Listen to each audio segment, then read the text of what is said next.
오늘 하나님께서 우리에게 주시는 말씀은 창세기 49장 22절에서 26절 말씀입니다. 한 절씩 교독하겠습니다. 요셉은 무성한 가지 곧 샘 곁의 무성한 가지라. 그 가지가 담을 넘었도다. 활 쏘는 자가 그를 학대하며 적개심을 가지고 그를 쏘았으나 요셉의 활은 도리어 굳세며 그의 팔은 힘이 있으니 이는 야곱의 전능자 이스라엘의 반석인 목자의 손을 힘입음이라. 내 아버지의 하나님께로 말미암나니 그가 너를 도우실 것이요 전능자로 말미암나니 그가 내게 복을 주실 것이라. 위로 하늘의 복과 아래로 깊은 샘의 복과 젖먹이는 복과 태의 복이 이르로다. 26절을 같이 읽겠습니다. 내 아버지의 축복이 내 선조의 축복보다 나아서 영원한 산이 한없음 같이 이 축복이 요셉의 머리로 돌아오며 그 형제 중 뛰어난 자의 정수리로 돌아오리로다. 아멘. 오늘은 세상의 복 그 이상의 복이라는 제목으로 하나님 말씀을 전하도록 하겠습니다. 여러분, 새해가 되면 우리가 어떻게 인사하죠? 해피 뉴 이어. 네, 예상치 못한 답변이어서 당황했는데 주로 새해 복 많이 받으세요 이렇게 인사하거나 해피 뉴 이어 이렇게 인사하기도 합니다. 이렇게 사실 우리나라 사람들만큼 복을 좋아하는 민족은 없는 것 같습니다. 건강의 복, 출세의 복, 성공의 복, 물질의 복, 복을 참 좋아하죠. 사실 가능하면 올해는 작년보다는 좀 더 건강해지면 좋겠고, 작년보다 좀 더 성공하면 좋겠고, 또 작년보다 내 인생이 좀 더 잘 되면 되기를 바라는 것이 우리 인간의 자연스러운 본성인 것 같습니다. 사실은 기복주의적인 신앙 때문에 이 신앙이 변질한 부분이 있기 때문에 어떤 분들은 이 복 자체에 대해서 거부감을 느끼는 것 같습니다. 그런데 성경은 분명히 복에 대해서 말하고 있습니다. 복에 대해서 말하는 정도가 아니고요, 복을 특별히 강조하고 있습니다. 그런 점에서 저는 여러분들이 복 자체를 거부하기보다는 과연 성경이 말하는 복이 무엇인지를 한번 생각해 보면 좋겠습니다. 오늘은 복에 관한 말씀을 전하려고 하는데요, 이유인즉 창세기 49장이 아들들을 향한 야곱의 축복이기 때문입니다. 특별히 오늘 우리가 읽은 창세기 49장 22절에서 26절은 사랑하는 아들 요셉을 향한 야곱의 축복입니다. 저는 오늘 본문을 묵상하면서 야곱이 빌어준 복의 내용을 좀 유심히 살펴보았습니다. 오늘 본문에 보면요, 야곱이 요셉을 향해서 생육과 번성의 복을 빌어주기도 하고요, 그리고 다스리고 정복하는 이런 복을 빌어주기도 합니다. 그런데 말씀을 묵상하다 보니까 물론 이런 복들도 당연히 있지만 이것보다 좀 더 큰 복이 있구나, 세상이 이해하지 못하는 세상 그 이상의 복이 있다는 생각이 들었습니다. 그래서 오늘 그 부분에 대해서 나누려고 하는데요, 도대체 세상의 복, 그 이상의 복은 어떤 복일까요? 말씀을 통해서 하나님께서 주시는 은혜를 누릴 수 있길 바랍니다. 첫 번째는 남도 잘 되게 하는 복입니다. 성경이 말하는 복은요, 나만 잘 되는 복이 아니라 남도 잘 되게 하는 복입니다. 그래서 이 복은 이기적 복이 아니라 이타적 복이라고 할 수 있습니다. 예전에 제가 15년 전에 직장 생활을 할 때에 교회를 다니지 않던 직장 동료가 저에게 이렇게 말했습니다. 요한쌤, 기독교인들은 왜 이렇게 이기적인 거예요? 저는 그 이기적인 교회 다니는 사람들 때문에 교회를 나가기 싫어요. 이렇게 말하는 겁니다. 제가 그 말을 듣는데 얼마나 얼굴이 화끈거리던지요. 여러분, 이것은 무엇을 보여줍니까? 믿지 않는 사람들이 믿는 사람들 역시 굉장히 이기적이라고 생각한다는 것입니다. 특별히 기독교는 복의 종교라고 하는데 기독교인들이 추구하는 복은 굉장히 세속적이고 이기적인 복이다, 그런 인식이 믿지 않는 사람들 가운데도 있다는 것입니다. 제가 15년 전에 이 말을 들었는데 요즘도 그런 이미지는 변화가 되지 않은 것 같습니다. 그런데 여러분, 사실 성경이 말하는 복은요, 이런 일부 사람들의 오해와는 달리 결코 나만 복 받으면 된다고 하는 그런 복이 아닙니다. 우리가 지난주 설교 말씀 본문을 통해서 확인해 봤지만 창세기 12장 3절 말씀에 보면 하나님께서 아브라함에게 땅의 모든 족속이 너로 말미암아 복을 받을 것이다. 아브라함만 복 받는 것이 아니고요. 아브라함을 통해서 모든 민족이 복을 받는다. 그렇게 성경은 얘기하고 있다는 것입니다. 오늘 야곱의 축복에도 이 개념이 나오는데요. 49장 22절 말씀을 보겠습니다. 요셉은 무성한 가지 곧 샘 곁의 무성한 가지라. 그 가지가 담을 넘었도다. 여러분, 이 가지가 어떤 가지라고요? 담을 넘는 가지입니다. 요셉을 향한 아버지 야곱의 마음이 아마 이랬을 것 같습니다. 요셉아, 네가 네 안에만 머물러 있지 말고 너를 넘어서 다른 사람을 복되게 하는 그런 인생을 살았으면 좋겠다. 이런 마음이 아버지에게 있지 않았을까, 그런 생각을 해보게 됩니다. 이후에 요셉이 그의 형들에게 한 말을 보면요, 요셉이 이 축복을 잘 이해했던 것 같습니다. 우리 창세기 50장 20절 말씀을 저와 여러분이 같이 한번 읽어보겠습니다. 시작. 당신들은 나를 해하려 하였으나 하나님은 그것을 선으로 바꾸사 오늘과 같이 많은 백성의 생명을 구원하게 하시려 하였나니. 오늘과 같이 많은 백성의 생명을 구원하게 하려 하셨다. 이 말을 통해서 우리는 요셉이 나만 복받는 것이 아니라 많은 생명, 그리고 다른 사람들을 복받게 하는 그 사명에 대한 인식이 분명히 있었다는 것을 알 수 있습니다. 오늘날 많은 분들이 요셉의 이야기를 보면서 이런 생각을 하죠. 고난 끝에 성공이 찾아올 거야. 내가 지금은 고생하지만 언젠가 요셉처럼 총리가 될 거야. 뭐 이런 꿈을 꾸기도 합니다. 사실 이런 마음이 한편으로는 이해가 되기도 합니다. 왜냐하면 우리 인생이 너무 힘들고 고달프다 보니까 좀 고생 끝에 낙이 오면 좋겠다. 성공하면 좋겠다. 그런 생각이 드는 거죠. 이런 마음에 대해서 쉽게 정죄할 수 없다고 봅니다. 우리가 정말 고생을 많이 하다 보면 하루라도 빨리 내 인생이 나아지기를 바라는 것, 당연한 마음입니다. 그러나 성경이 말하는 복은요, 단지 내 인생만 잘 되는 복이 아니라 남도 잘 되게 하는 복이라는 것을 우리는 기억하고 살아야 됩니다. 예전에도 제가 설교 시간에 한번 인용한 적이 있는데 오늘 설교 말씀과 잘 매칭이 되어서 한 번 더 인용하려고 합니다. 여러분 혹시 하준 파파씨 아시나요? 하준 파파씨라고 굉장히 유명한 인플루언서가 있습니다. 여러분들이 유튜브나 이렇게 검색하시면 하준 파파의 간증을 들을 수 있는데요.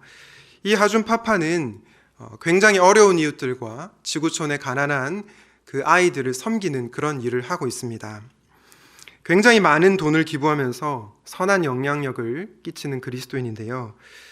왜 이분이 이런 삶을 살까요? 그 이유는 어머니 덕분이었습니다. 하준 파파 씨의 어머니는 늘 교회를 섬기시고 또 어려운 이웃을 섬기는 삶을 사셨다고 합니다.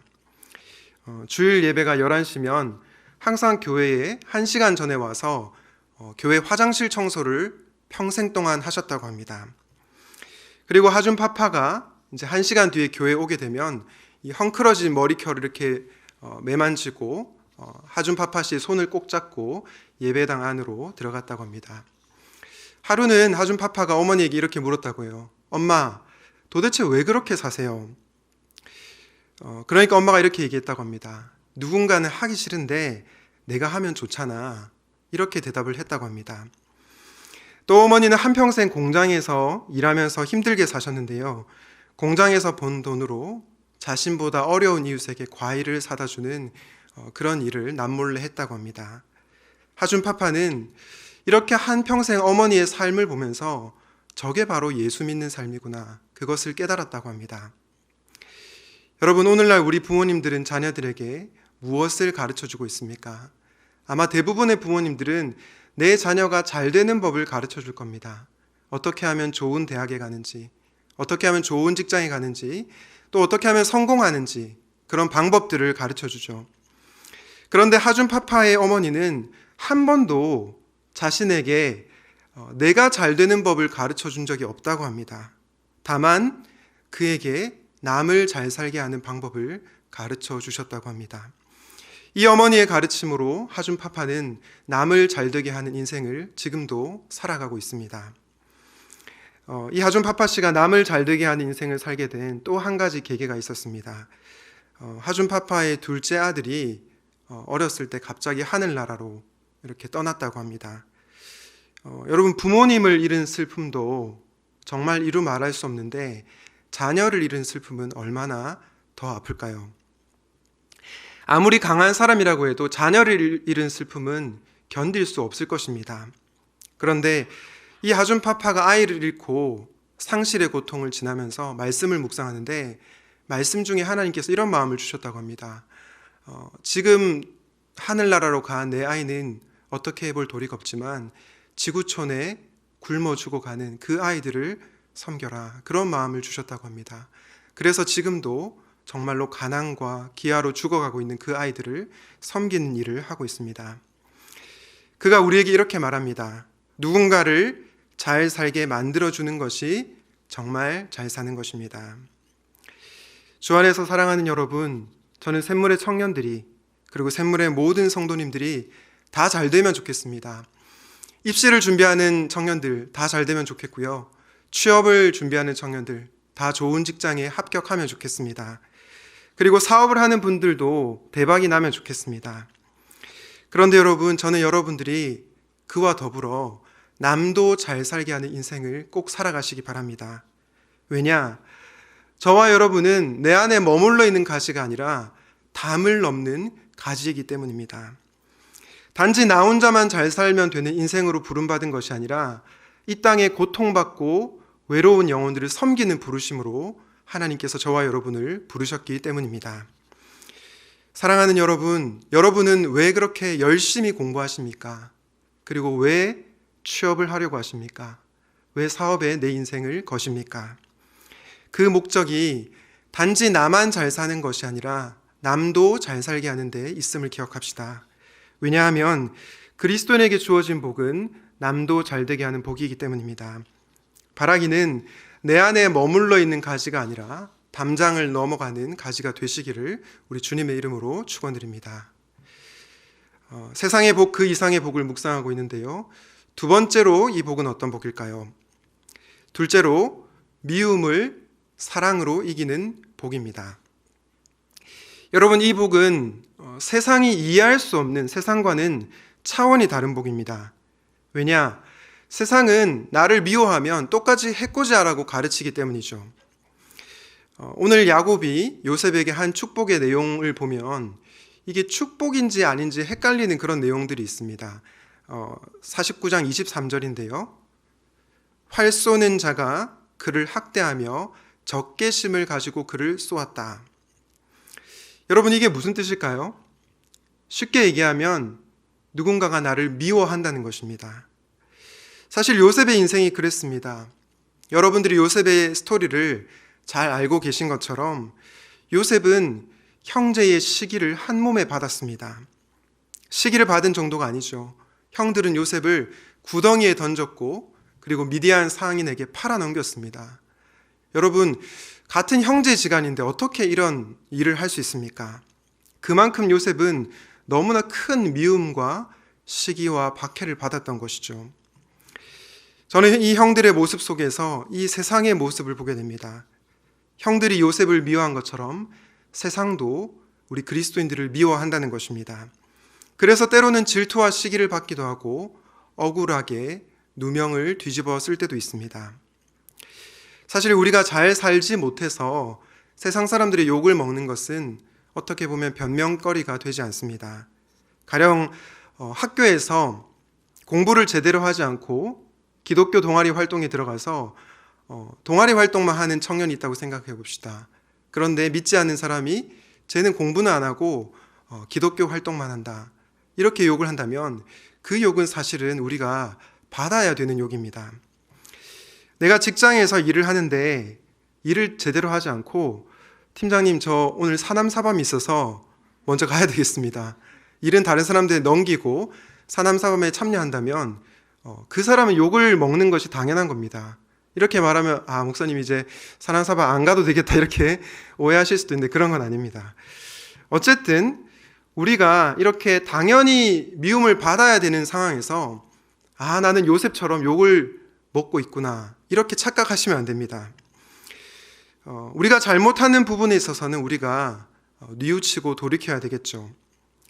그런데 때로는 내가 학교와 직장에서 그리고 가정에서 최선을 다해서 살아가는데, 그리고 정직하고 신실하게 살아가는데도 애꿎게 미움을 당할 때가 있다는 것입니다.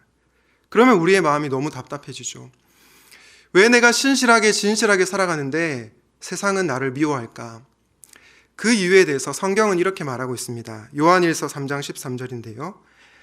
형제들아, 세상이 너희를 미워하여도 이상히 여기지 말라.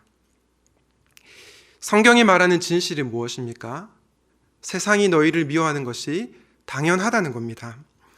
세상이 신실하게 살아가려는 주의 백성들을 미워하는 것이 아주 자연스럽다는 것입니다. 혹시 여러분 중에 신실하게 살아가려고 하는데 세상의 미움을 받는 분들이 계십니까? 여러분 가운데 예수님을 믿고 제대로 신앙생활 해보려고 하는데 믿지 않는 가족의 미움을 받고 있는 분들이 있습니까?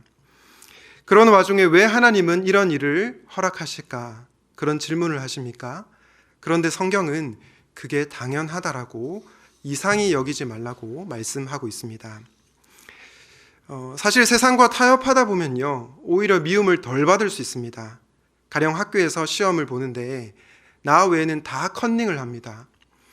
그런데 내가 컨닝을 안 하겠다고 하는 순간 친구들이 어떻게 합니까? 너만 잘났냐? 이런 표정으로 쳐다보게 되죠. 직장에서 상사가 일을 처리하는 것을 그냥 편법으로 처리하기를 원합니다. 그런데 그걸 거부하는 순간 어떻게 됩니까? 나에게 손해가 굉장히 오게 되죠. 이렇게 세상의 미움을 받으면 우리는 위축됩니다. 괜히 내가 너무 예수쟁이처럼 살아서 그런 거 아닐까, 그런 생각이 들 수도 있습니다. 그런데 여러분, 그런 저와 여러분을 위해서 오늘 성경은 이렇게 말씀합니다. 창세기 49장 24절과 25절입니다. 요셉의 활은 도리어 굳세며 그의 팔은 힘이 있으니 이는 야곱의 전능자 이스라엘의 반석인 목자의 손을 힘입음이라. 내 아버지의 하나님께로 말미암나니 그가 너를 도우실 것이요 전능자로 말미암나니 그가 내게 복을 주실 것이라. 여러분, 이것은 무엇을 보여줍니까? 우리가 세상에서 미움을 받지만 전능하신 하나님, 도우시는 하나님의 그 손길로 우리가 그 어려움을 이길 수 있다는 것입니다. 무릇 하나님께로부터 난 자마다 세상을 이길 힘이 있다는 것입니다. 그런데 여러분, 여기가 중요한데요. 요셉은 자신을 미워한 형을 어떻게 이겼습니까? 어떻게 자신을 시기하고 핍박하는 형들을 이겼나요? 당연히 그와 함께 하시는 하나님, 전능하신 하나님으로 그 어려움을 이겨낼 수 있었습니다. 그러나 그 방식은요, 미움을 미움으로 갚는 방식이 아니고 미움을 사랑으로 이기는 방식이었습니다. 오늘 본문 바로 이후에 나오는 창세기 50장 말씀에 보면 요셉의 형들이 아버지를 여의고 나서 요셉이 혹시 자기를 미워해서 안갚음하지는 않을까 걱정하면서 요셉에게 다가오는 것을 보게 됩니다. 그때 요셉이 뭐라고 합니까? 형들에게 이렇게 말합니다. 두려워하지 마소서, 내가 하나님을 대신하리이까. 이렇게 말하면서 형들을 용서하고 사랑하는 모습을 보게 됩니다. 여러분, 이것이 바로 미움을 사랑으로 이기는 정말로 놀라운 방식입니다. 얼마 전에 몇몇 청년들과 직장 생활의 애로사항에 대해서 나눈 적이 있습니다. 한 자매가 이렇게 얘기하더라고요. 목사님, 직장에서 후배가 저를 이유 없이 미워하고 시기하는 것 같아요. 저는 그 친구에게 특별히 잘못한 것이 없는데 선배도 아니고 후배가 나를 미워하니까 너무 힘들어요. 제가 그 친구를 그냥 눌러버려야 될지 아니면 그냥 가만히 참고 있어야 될지 모르겠어요. 이런 고민을 얘기하더라고요. 그래서 제가 그 친구에게 아마 제3의 방식이 있을 거다, 이런 말을 해주었습니다. 그런데 저희 둘의 대화를 듣던 한 청년이 이렇게 조언을 하는 겁니다. 아무개 자매님, 그 후배에게 루이비통 가방을 한번 사줘 보세요. 그러면 완전히 고꾸라질 겁니다. 이렇게 말을 하는 겁니다. 여러분, 웃기지 않습니까? 내가 잘못한 것도 없는데 왜 내가 선물을 줘야 됩니까? 나를 미워하고 시기하는 후배는 갚아줘야 되는 거 아닙니까? 오히려 눌러버리거나 전혀 나한테 아무 소리 못하도록 강하게 대처해야 되는 것 아닙니까? 그런데 제가 시간이 지나고 생각해 봤더니 굉장히 좋은 전략이라는 생각이 들었습니다. 물론 루이비통 같은 고가의 가방을 사줄 필요는 없겠죠. 그런데 오히려 미운 놈 떡 하나 더 주는 것입니다. 소위 원수의 머리에 숯불을 올리는 작전입니다. 그런데 여러분, 이 방식이 성경이 말하는 방식입니다. 바로 선으로 악을 이기는 방식, 미움을 사랑으로 이기는 방식입니다. 저는 요셉이 형들을 용서하고 사랑했을 때 형들이 너무나 부끄러웠을 거라고 생각합니다. 그리고 당황했을 거라고 생각합니다. 이건 뭐지? 이전에 자신들이 보았던 모습과는 전혀 다르다는 생각을 했을 겁니다. 왜냐? 늘 시기하고 경쟁하고 미워하며 다른 사람을 짓밟고 성공하려고 했던 그 형들에게는 이 방식은 정말로 차원이 다른 방식이었기 때문입니다. 사랑하는 여러분, 전능하신 하나님이신 예수님께서 이 세상을 어떻게 이기셨습니까? 예수님은요, 십자군의 방식이 아니라 십자가의 방식으로 세상을 이기셨습니다. 세상 사람들은 십자가를 거리끼고 미련한 방식이라고 여겼지만 예수님은 그 어리석어 보이고 미련한 방식, 그리고 거리끼는 방식으로 이 세상을 이기셨다는 것입니다. 그래서 사도 바울은 고린도전서 1장 23절부터 25절에서 이렇게 말합니다. 23절, 24절은 제가 읽고 25절은 같이 읽겠습니다. 우리는 십자가에 못 박힌 그리스도를 전하니 유대인에게는 거리끼는 것이요 이방인에게는 미련한 것이로되 오직 부르심을 받은 자들에게는 유대인이나 헬란이나 그리스도는 하나님의 능력이요 하나님의 지혜니라. 같이 읽겠습니다. 하나님의 어리석음이 사람보다 지혜롭고 하나님의 약하심이 사람보다 강하니라. 아멘. 주 안에서 사랑하는 여러분, 십자가의 그리스도가 세상 사람들에게는 미련하고 거리끼는 것이지만 사실은 하나님의 능력이요 하나님의 지혜입니다. 그리고 하나님의 어리석음이 인간의 지혜보다 낫고 하나님의 약하심이 인간의 강함보다 낫습니다. 여러분들이 이것을 꼭 믿고 사시면 좋겠습니다. 혹시 여러분 가운데 세상이 여러분을 미워하여 힘들어하는 그런 분들이 있습니까? 그렇다면 그것을 이상히 여기지 마십시오. 성경은 그것이 당연한 것이라고 얘기합니다. 그러나 미워하는 세상을 미움으로 이길 수 없습니다. 미움을 사랑으로 이기는 것이 바로 우리 예수님의 방식이요 성경이 말하는 방식입니다. 그런 세상의 복과는 차원이 다른 복이 저와 여러분에게 주어져 있습니다. 바라기는 미움을 사랑으로 이김으로 세상의 복 그 이상의 복을 누리시기를 주님의 이름으로 축원드립니다. 앞서 세상의 복 그 이상의 복은 남도 잘되게 하는 복이고 미움을 사랑으로 이기는 복이다 말씀을 전했습니다. 그런데 여러분, 이런 질문을 드리고 싶습니다. 여러분들은 정말로 남들을 생각하며 사십니까? 나보다 남을 더 생각하며 사십니까? 그리고 미워하는 사람을 진심으로 사랑할 수 있으세요? 저는 불가능하다고 생각합니다. 저도 그렇게 잘 못합니다. 많은 경우 자기 자신에게만 매몰되어 있거나 이에는 이, 눈에는 눈으로 갖고 싶은 것이 우리 인간의 자연스러운 본성이기 때문입니다. 그래서 하나님께서 저와 여러분에게 마지막으로 주신 복이 무엇입니까? 그 복은 마르지 않는 샘물의 복입니다. 사랑하는 여러분, 우리 주님은 어떤 분이십니까? 우리 주님은 마르지 않는 사랑의 샘이십니다. 왜냐? 우리 주님은 그분의 사랑을 퍼주고 또 퍼주어도 끊이지 않는 사랑의 샘이시기 때문입니다. 요한복음 4장 14절 이렇게 말씀하죠. 내가 주는 물을 마시는 자는 영원히 목마르지 아니하리니 내가 주는 물은 그 속에서 영생하도록 솟아나는 샘물이 되리라. 여러분, 이 샘물은 성령을 통해서 주어지는 새로운 생명, 이전과는 다른 완전히 새로운 생명을 뜻합니다. 이렇게 마르지 않는 샘물의 복이 주님을 믿는 저와 여러분에게 주어진다는 것입니다. 오늘 본문에도 이와 같은 것을 보게 되는데요.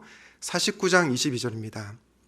우리 22절 말씀 같이 한번 읽도록 하겠습니다. 시작. 요셉은 무성한 가지 곧 샘 곁의 무성한 가지라 그 가지가 담을 넘었도다. 무성한 가지인데 무슨 가지라고 하나요? 샘 곁의 무성한 가지라고 얘기합니다. 그냥 무성한 가지가 아니라 샘 바로 곁에 있는 무성한 가지라는 것이 중요합니다. 가지가 스스로 열매를 맺을 수 없고 샘 곁에 꼭 붙어 있어야 무성해지고 열매를 맺을 수가 있다는 것입니다. 저는 이 말씀을 묵상하는 가운데 요한복음 15장 5절 말씀이 떠올랐습니다. 15장 5절도 우리 같이 한번 읽어볼까요? 시작. 나는 포도나무요 너희는 가지라. 그가 내 안에 내가 그 안에 거하면 사람이 열매를 많이 맺나니 나를 떠나서는 너희가 아무것도 할 수 없음이라. 여러분 아시는 것처럼 여기서 포도나무는 예수님이십니다. 가지는 우리입니다. 그런데 주님께서 저와 여러분에게 뭐라고 하십니까? 포도나무이신 예수님 곁에 붙어 있지 않으면 아무것도 할 수 없다. 조금은 할 수 있다. 한 1% 정도는 할 수 있다. 이렇게 말하지 않습니다. 전혀 0.001%도 할 수 없다라고 얘기합니다. 그러나 우리가 주님 안에 거하게 되면 주님 곁에 꼭 붙어 있게 되면 어떻게 됩니까? 많은 열매를 맺게 된다라고 얘기하고 있습니다. 여기서 열매는 어떤 열매입니까? 요한복음 15장 문맥에 따르면 바로 사랑의 열매를 말합니다. 우리가 주님께 붙어 있을 때 나뿐만이 아니라 남도 잘 되게 하고 싶고 미워하는 사람을 사랑으로 품을 수 있는 내공이 생긴다는 것입니다. 여러분은 성경에 나타난 요셉을 보면서 어떤 생각이 드셨습니까? 요셉은 나와는 완전히 차원이 다른 존재이다. 요셉이니까 저렇게 한 거지 나는 저렇게 못 산다. 이런 생각을 하셨습니까? 만약에 그렇다면 우리는 성경을 잘못 읽은 것입니다. 우리는 나도 모르게 요셉은 나와 다르기 때문에 저렇게 산 것이지 나는 저럴 수 없다라고 말하면서 요셉을 칭송하고요. 요셉을 높이는 그런 우를 범할 수 있습니다. 그런데 요셉 역시 똑같은 죄인이었습니다. 그런데 어떻게 요셉은 남을 잘 되게 하고 또 미워하는 형들을 용서하고 사랑할 수 있었습니까? 이유는 딱 하나. 하나님이 그와 함께 하셨기 때문입니다. 우리가 요셉 이야기를 통해서 자주 보는 단어가 있죠.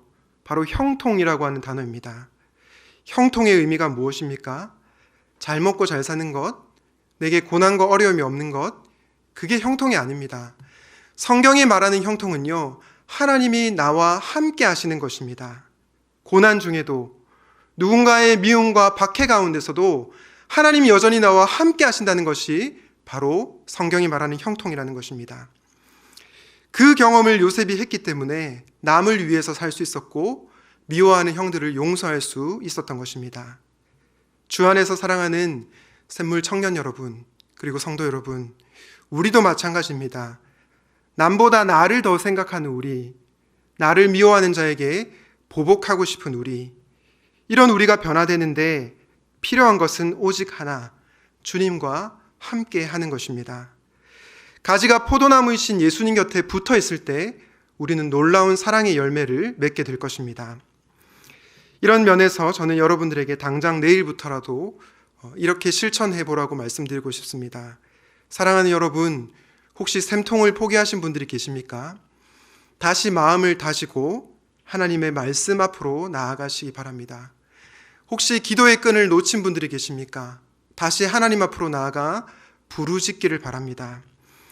그렇게 우리가 주님 곁에 말씀과 기도를 통해서 꼭 붙어 있을 때 주님께서 우리에게 마르지 않는 샘물을 부어 주실 것입니다. 나아가 우리의 모습은 주 안에서 점진적으로 변화되어 갈 것입니다. 제가 종종 강조하지만 샘물 공동체는 고인물 공동체가 아니라 흘러가는 샘물이 되어야 합니다. 그런데 흘러가기 위해서 우리의 노력으로는 불가능합니다. 바로 샘 곁에 붙어 있어야 합니다. 샘 곁에 꼭 붙어 있으므로 마르지 않는 샘물의 복을 누리는 저와 여러분이 되시기를 간절히 소원합니다. 말씀을 정리하겠습니다. 오늘은 세상의 복 그 이상의 복을 전했습니다. 목사인 저는 우리 샘물 청년들이 그리고 샘물 성도님들이 다 잘 되면 좋겠습니다. 시험에 합격하면 좋겠고 직장도 잘 들어가면 좋겠고 또 자녀도 많이 낳으면 좋겠고, 아프신 분들이 다 회복되면 좋겠고, 모든 분들이 다 잘 되기를 간절히 기도합니다. 이 세상 모든 복들이 우리 청년들과 장년 성도님들에게 임하기를 바랍니다. 그러나 제가 더 간절히 사모하고 기도하는 것은 세상의 복 그 이상의 복을 저와 여러분이 누리시는 것입니다. 남도 잘 되게 하고 미움을 사랑으로 이기는 그런 여러분들이 되기를 바랍니다. 그러기 위해서 무엇보다 마르지 않는 샘물의 복을 구하는 저와 여러분이 되면 좋겠습니다. 그리하여 세상의 복 그 이상의 복을 누리는 이번 한 주가 되시기를 우리 주님의 이름으로 축원드립니다. 아멘. 오늘 말씀을 기억하면서 행복이라는 찬양 함께 찬양하도록 하겠습니다.